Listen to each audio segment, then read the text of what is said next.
மகாபாரத போர்ல பாண்டவர்கள் துரோணரை கொன்ன பிறகு அஸ்வத்தாமனுக்கு கோபம் தாங்க முடியல.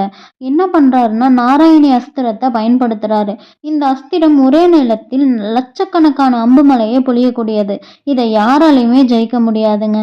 இந்த அஸ்திரம் மகாபாரதத்துல கிருஷ்ணர், துரோணர், பரசுராமர் மற்றும் அஸ்வத்தாமன் கிட்ட இருந்துச்சு. சாதாரண மக்களை கொல்லாது. எவர் கையில அஸ்திரம் வச்சிருக்காரோ அவங்கள மட்டும்தான் இந்த அஸ்திரம் குறிவைக்கும்.